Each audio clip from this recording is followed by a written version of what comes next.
No, that doesn't.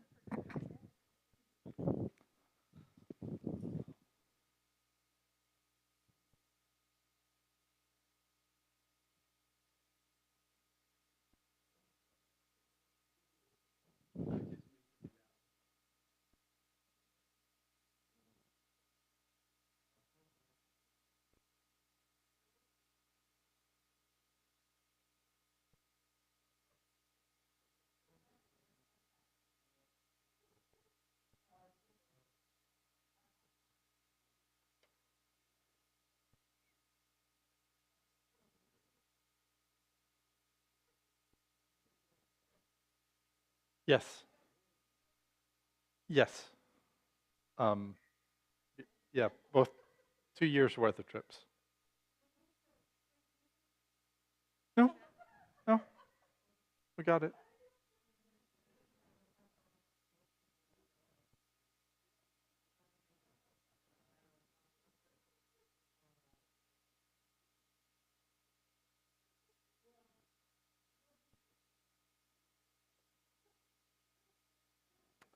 Plenty of seats up the front.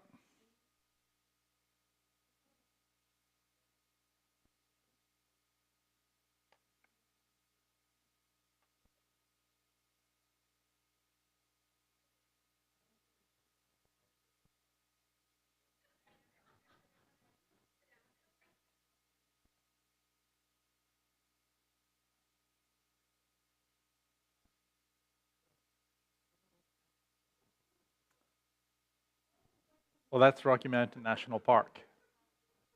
Rocky Mountain National Park.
So the pictures that I'm going to be showing have been taken over 2 years worth of visits to Colorado, which is why it says trips and 21 and 22. And this is us in Rocky Mountain National Park. There's going to be a couple of pictures later on, but we'd come up this little switchback one-way road in the background, which is one of the fun ways of getting into Rocky Mountain if you've got the time.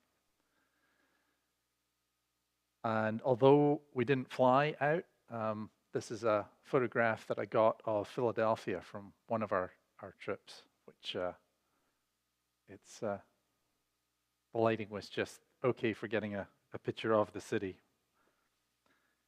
So this is the drive out that we split it up over 4 or 5 days, but it's basically 24 hours of driving, and it's showing an alternate route there, and we've driven both of them. I'm not sure both directions, but we've used both ways of getting out there, and we just really enjoy the chance to stop at a bunch of small little towns along the way and see some more of the country. And that's a different slideshow. Okay, so we've got some maps just so that we can locate ourselves in the state. So there's Denver and Fort Collins and Loveland, which is where we tend to be staying. So there'll be other maps as we go, just so that you can place yourself in the state. This one shows the whole state here as we go. So the first place we're going to look at is the Devil's Backbone in Larimer County. And one of the reasons here is this is just right next to where we've bought land out there. So you can see the backbone in the background there, and it's just this fin of rock that's been pushed out of the ground. Most of the terrain in this area has these, they call them hogbacks. So they've got a sloping side facing east and then a steeper side facing west. So there's the next one with its steep side facing west. And on the other side of the Rockies, it reverses. It's hogbacks, but they all face the other way. And this is a place on the Devil's Backbone called the Keyhole, and we're looking west out into the Rockies.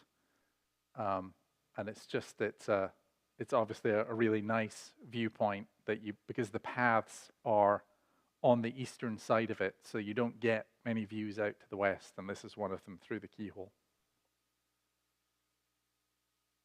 And this, you can see the backbone running along there. That's the fins of rock there, and you can see there's another hogback, there's another one, and then we're into the foothills. And this is in fact standing on the top end of the land that we've bought. So this is one of the views that we get. So Rocky Mountain National Park. Back there's Fort Collins, there's Loveland, Rocky Mountain National Park, and you can see from the wiggliness of the road, there's some fun driving to get into Rocky Mountain National Park.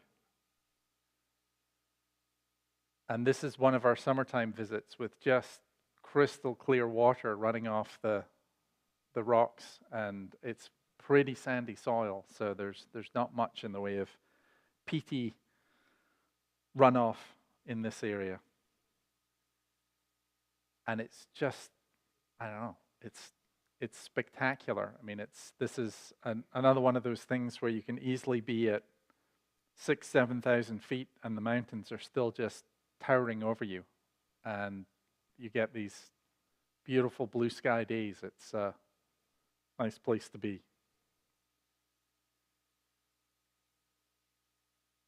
Yeah. So this is the top end of the dirt one-way road that you can use to access the high bit in Rocky Mountain National Park. This is what was in the background of the picture that we opened the show with. All right, so start of the our road trip loop in 2021, Fort Collins, Loveland, Denver, and then heading into the mountains. And we're heading for Glenwood Springs, but the main way of getting only works if I-70 is open. And that year, I-70 had had a big mudslide that had wiped out the road, wiped out I-70 just short of Glenwood Springs. But we'd made reservations, so we went anyway. And there is a little side road that you can take. This is the road that we're taking with the rain continuing. That's one of the interesting things with the less trees. You can really see the weather out in the distance as you take a lot of these roads. And one of the things that I learned on our Colorado trips that a lot of you probably already know is this is what qualifies as a county maintained road. When they say county maintained, it means dirt, but at least it's graded. And this is just, a little further along the road, you can just about make out a line of cars. We weren't the only ones who were trying to sneak around the problem with I-70. But we did make it to Glenwood Springs. And it's just tucked into the valley there. It's a spectacular place, and they've got a neat cable car that you can take up to a viewpoint. I think they've got basically roller coasters and all sorts of things up there. The amusement park up there, yeah.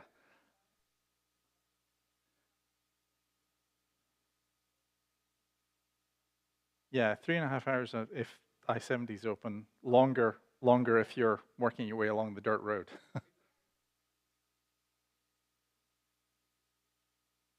You can get heavy rain showers, yes. Big storms will roll in. No.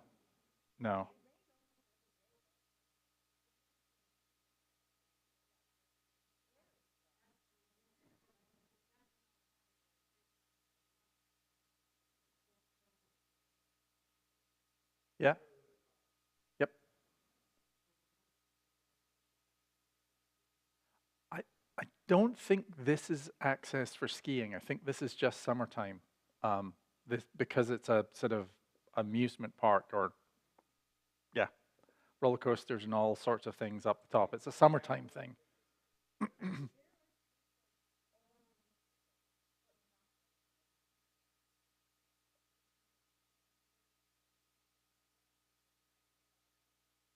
That's the color of that rock.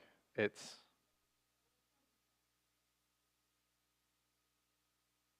yeah, but yeah, I mean you can see all through the background there's the red in it. So yeah, Glenwood Springs is a pretty place to visit.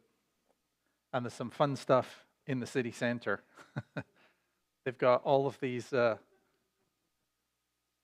that's right. They've opened it up and they've had a whole bunch of local artists just in all different places around the town do these angel wing.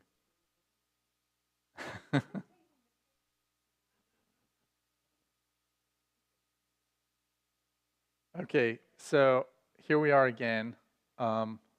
There's Denver. We're in the mountains. There's Glenwood Springs. And at this point, we're basically heading south. And you can see more. So this is the Black Canyon of Gunnison. And something else. Oh, yeah. Okay. So this is the canyon. It's one of those hard to get a real sense of the scale of the drops that you get, but there's a tremendous amount of geology on show in Colorado, and it's definitely one of the things that we look out for now as we're driving around. So this is the Black Canyon and a view down into it.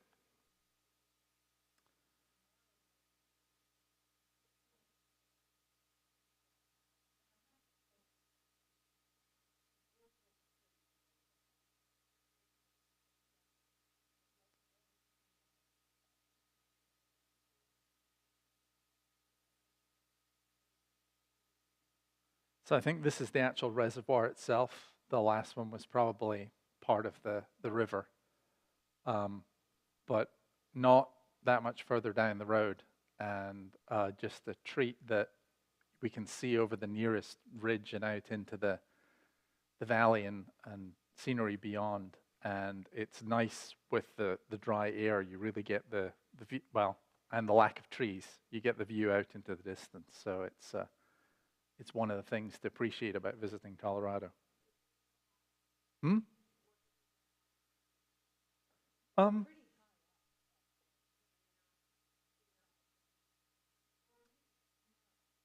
it it's one of those without the humidity. If you've got some shade, it's fine. Even if it says the air temperature is high, once you're out in the sun, it's not so bad. We didn't, not on this trip. No.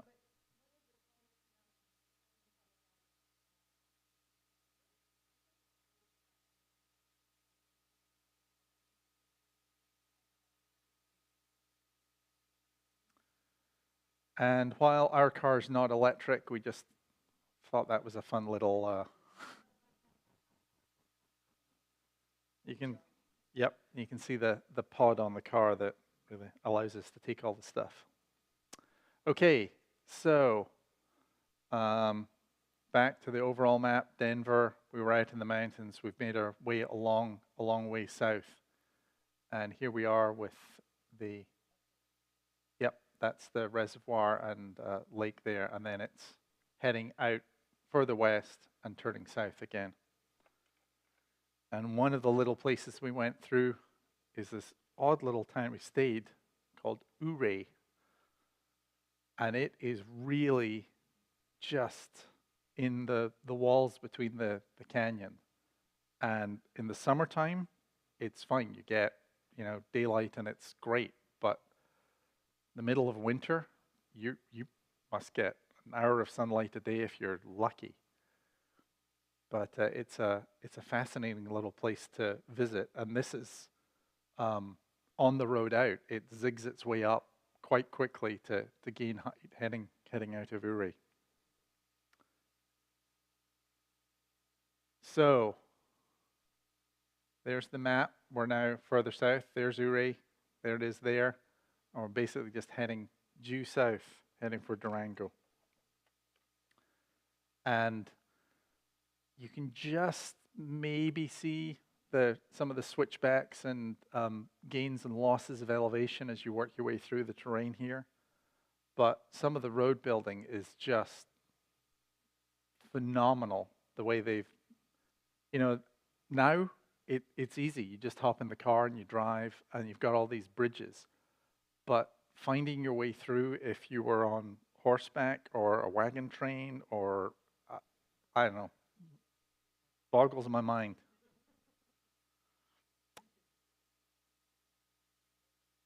Yeah, so this is Bear Creek Falls, and we're heading into the Uncompahgre National Forest. And that's the national forest, and on a road called the $1 Million Highway. I don't know whether it's because it cost $1 million or whether there's lots of $1 million views, but the day we were there, it was just breathtaking. It was another one of those hard to make progress things because there were so many places to stop and look, and we did. And then this is us basically coming over the last pass, and you can see the road just working its way down. And this is another one of those views where you're up at 9,000 feet and the things are still looming over you. So this was us heading for Durango. And there's the Durango to Silverton rail. And they have a steam locomotive. We didn't go on the train that was pulled by the steam locomotive, but this was the one in Silverton, sitting there. They're impressive things when they're not in a museum and they're actually all fired up and pressurized, and it's it was a lot of fun. So this is a little overview down from Durango in the south, and it follows the Animas River as it works its way up to Silverton, back up in the mountains. So this was this was our train with most of it open cars following the Animas River through the gorges. From Durango there, right. And looking the other way down the train, they've just threaded it through the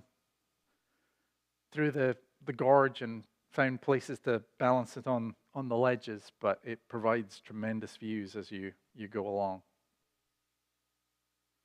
It was, yeah.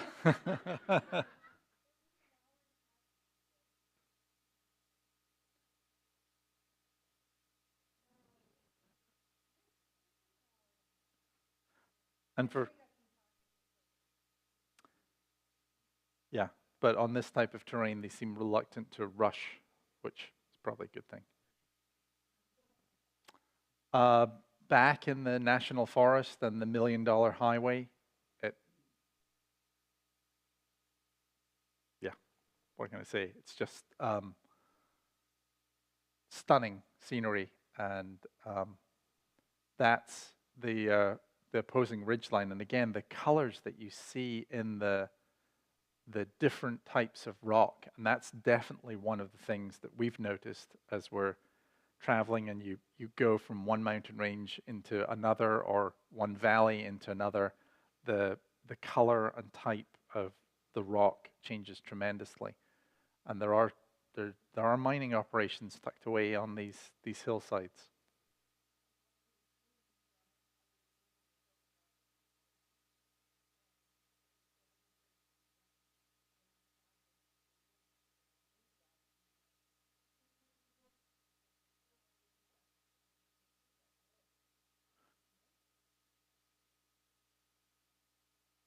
Yep, this is us coming up over one of the passes and crossing out of this very red rock terrain down into a whole different set of rocks as we go.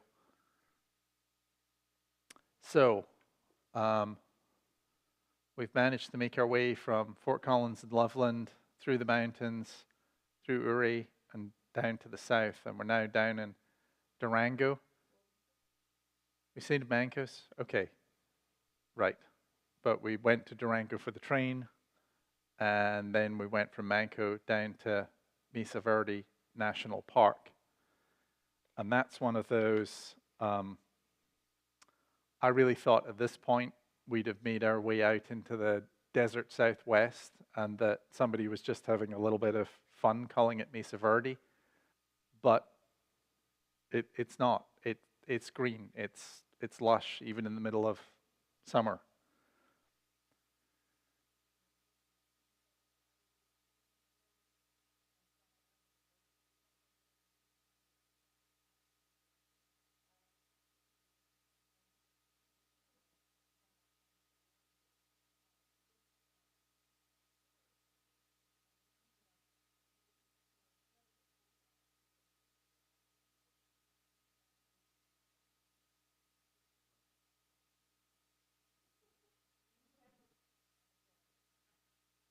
So this, although it is now just a footpath, is the old road into Mesa Verde.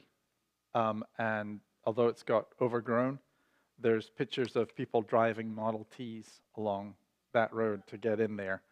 But they've now cut a tunnel through round on the other side, so the road's a little different. But this is getting up to the road in covers something like 9 miles as it gets from the valley level up to the mesa level. And then this is us, I think at this point we're heading out, but we're up at mesa level. And this is the late afternoon sun just shining on these golden rocks, and the view out across the valley into the big mountains in the background. So this is probably looking northish. Yep. Yep. And then this is one of the things in Mesa Verde. There's there's houses up on the top surface that they've been excavating, but it's famous for these cave dwellings, which are cut in here. And they're intricate structures, and it's not only all these levels, but if you look, there's walls and structure up at this level too, and it goes back a long way, and there was grain storage that went into these, and just they are ancient.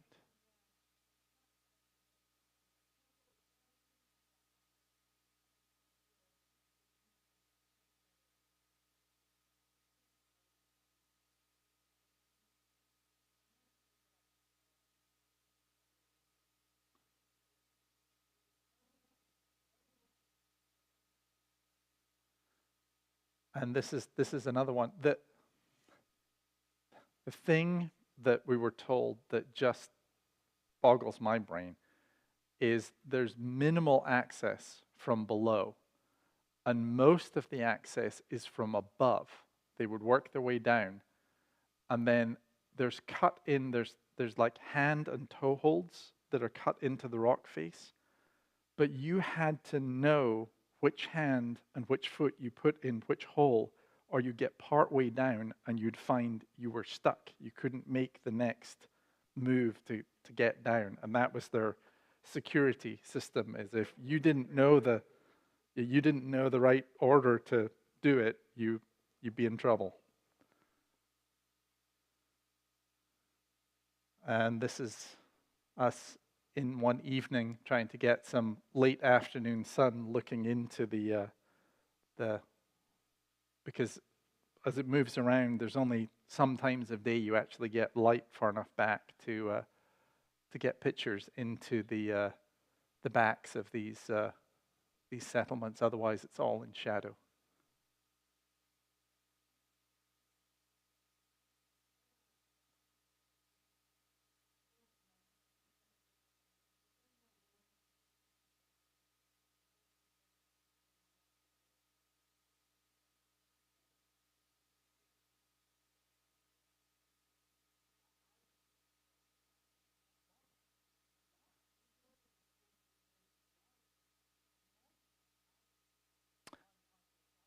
And they had a very sophisticated way of capturing and slowing the runoff from the mesa through little dams that would cause any soil that was being eroded to settle out, and they would plant each of those areas on the way down.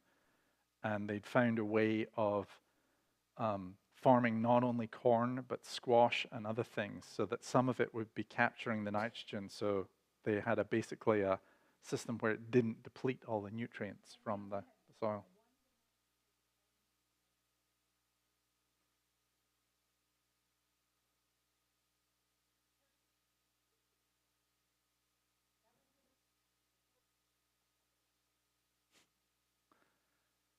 And this was one that I just couldn't resist taking with the shadow on the cast on the hillside. And then this is a stitched together panorama from one of the roads as we worked our way out.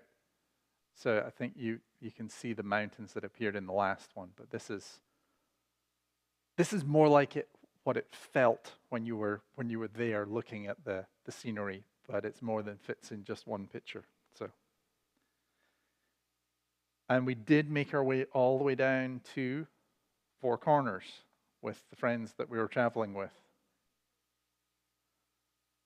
And this part of the state is the windswept and desolate. It is a moonscape at Four Corners. Just, yeah. But at least they've got washrooms for everybody.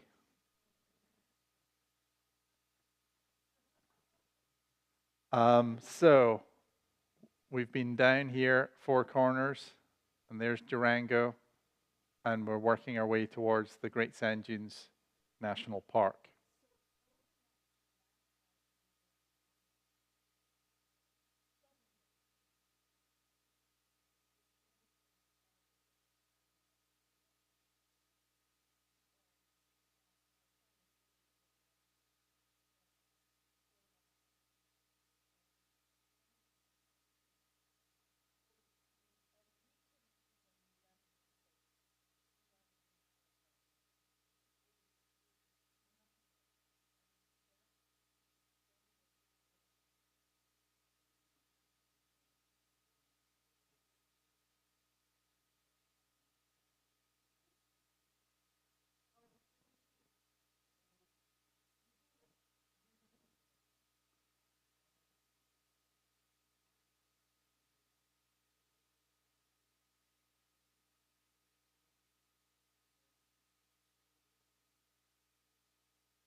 So this is another one of the drives where you're in the mountains and national forest and it's all wooded, and then you get out here and basically this whole area here is farmland. It's phenomenal.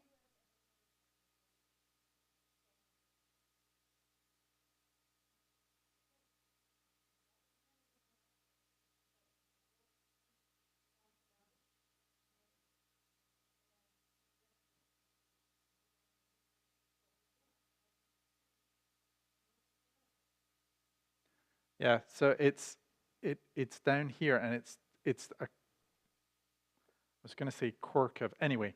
Um, Providentially, it's been set up so that all the dust that's eroded and blown off the Rockies ends up here, and then because of the way it's shaped, it's either recirculated via the wind, or if it makes it down, it gets picked up in a river. The river washes it down, dries out at some time of year, and then it's blown back. So it's basically all the erosion gets trapped here. It's neither washed away nor blown away, and that's why we've got the sand dunes. And this is it with the smoke. Um, it's it just you step out of this lush terrain and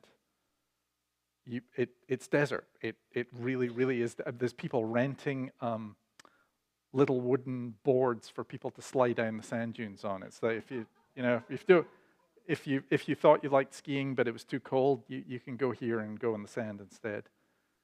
What we didn't see. So this is not my picture, but this is the river, and this is the view of the mountains that you get when it's clear. This is what it looked like for us, where that's as good as it got for viewing the mountain. And you know that there's more in the background, you just can't see them.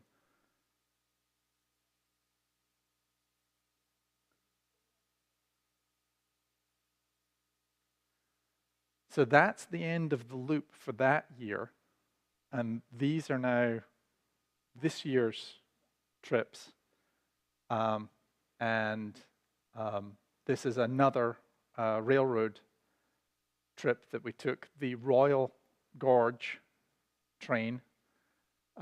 It's much more civilized. It's all enclosed cars rather than open ones. And wasn't all? No, yes, but the seats you could get, you at least had seats in an enclosed car. And yes, right. So, oops. Okay. Ah, things have got jogged around. Okay, so we will return to the Royal Gorge train trip. But let's go back. So Fort Collins, Loveland, and the Severn River. And it's up in the mountains, and it's this beautiful walk along a river. And again, just nice lighting conditions. One of the things when we parked the car, there's all sorts of be bear aware signs. And some of the instructions were a little, never try to get items back from a bear. It's one of those that somebody must have tried it at some point. I don't know.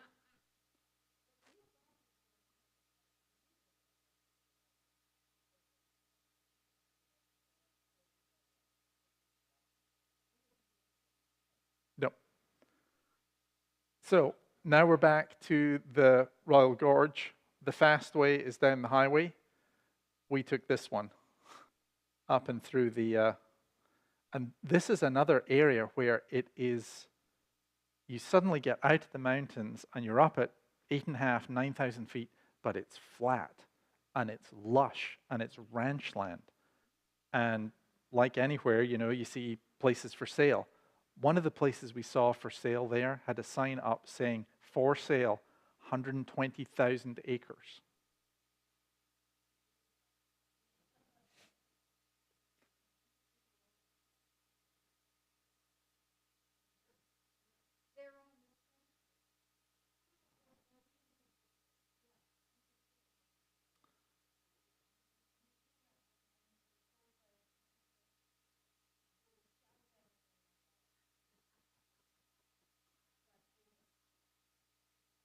Oh,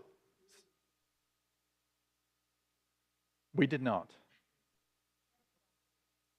Oh, a little piece of trivia that we learned on the train here was the difference between a gorge and a canyon. Anyone? So this is a gorge, and it's because it's narrower than it is tall. And canyons are wider than they are deep, apparently. That's what the guy told us. Maybe it's all false, but that was the story that we were told. Yes, this is the wide part. This is the narrow part. We did not pay the ridiculous money to walk across the footbridge, but this was a freight line. It's not used for freight anymore, and this is the narrowest part of the gorge. And in the background, you can just about see that little structure there. That is the top of a bridge. Somebody figured out if they built basically this angled steel girder between the two sides, they could hang the railway line from it. There's nowhere for it to rest on below. It's all river.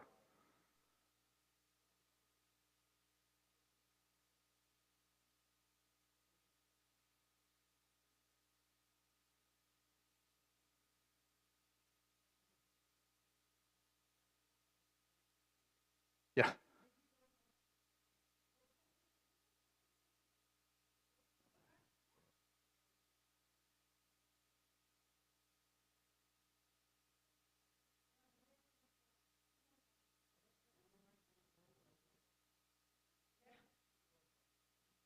So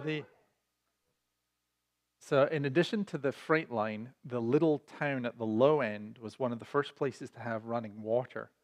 And all the way along the other side of the gorge is the water line, because they dammed the river further up, and then they brought the water in this wooden pipe. And it was fine. It was fine while it was still carrying water, but as soon as it was allowed to dry out, it rotted. But then this, again, is just this raw geology on display, where it goes from, being completely vertical here and all these different layers and colors of rock in the canyon walls.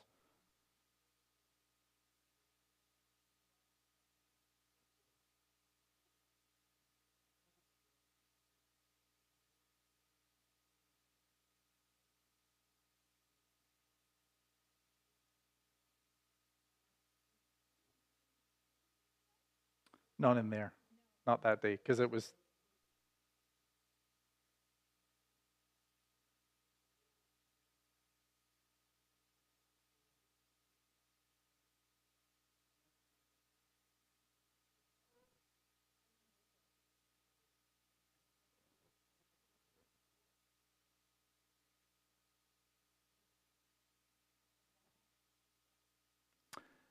So one of the things that we did, the gorge is there, and the river is to our right and lower, but this path was where, once it got closer to town, they'd brought the water out of the gorge, and the pipe ran along through all these tunnels and paths that they carved along the side.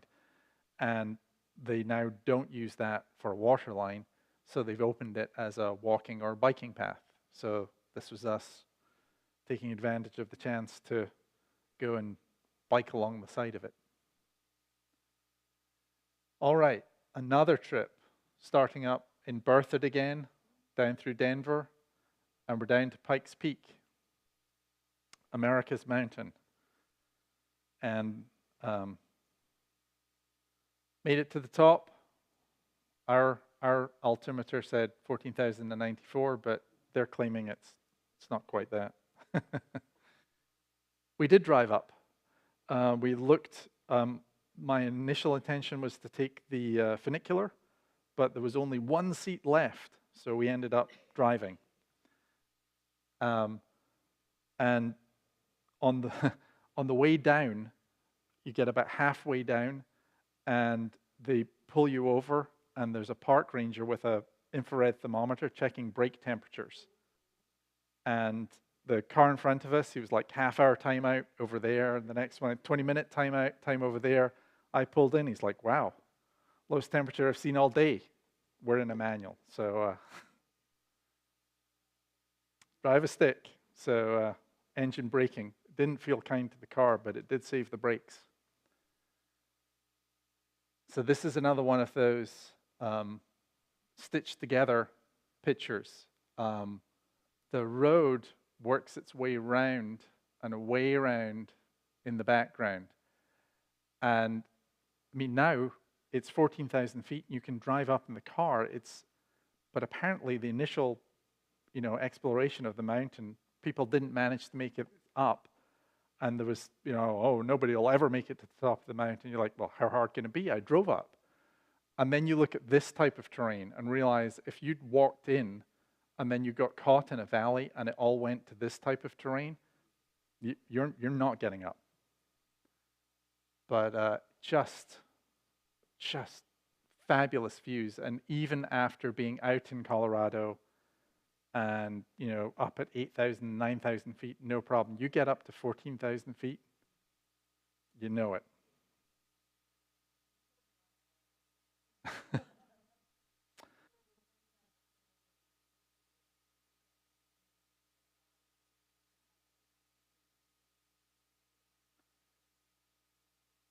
So another trip that we did, again from Berthoud, heading south into Denver and then into the mountains, and made our way up to Vail. And this is the sort of trip where we want to take the bikes. And this is how we take the bikes. And there's two full-size bikes in the back of a VW Golf here with the wheels. This is why we've got the little box on the roof.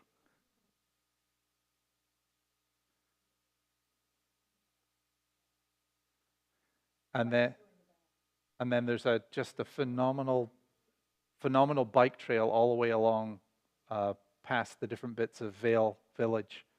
And this is us getting, I think I'm consulting the map to see how much further it goes because it dips away down and under the highway, but working our way alongside beside there.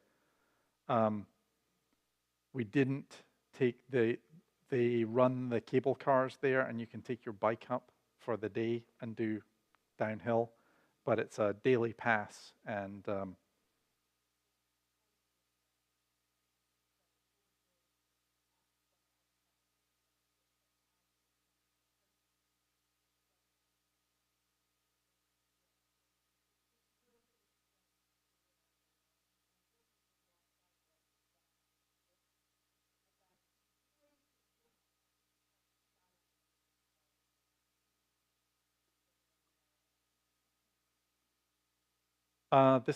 it's just a digital SLR that I've had for years and years. So no, a couple of the pictures in here are cell phone pictures, but most of them no. That's Arthur. Yes, that's the English short hair pointer that Darren and Angela have. I think he becomes everybody's best friend who stays at the house.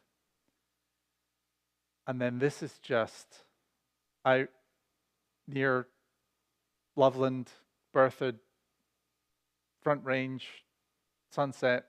It's just one of those, wow, it's the colors are phenomenal. And some of the houses are painted colors where it just really works with the terrain, and it's a nice view. And then this will be most people's view of leaving Colorado. We, of course, drove out of the state to drive back, but this is Denver International, and just a reminder as to why it's hard to get really wildly lost while you're out in Colorado Front Range, because you can always tell which way west is. But that's it. That's the trips. Those are the pictures. Thank you for coming.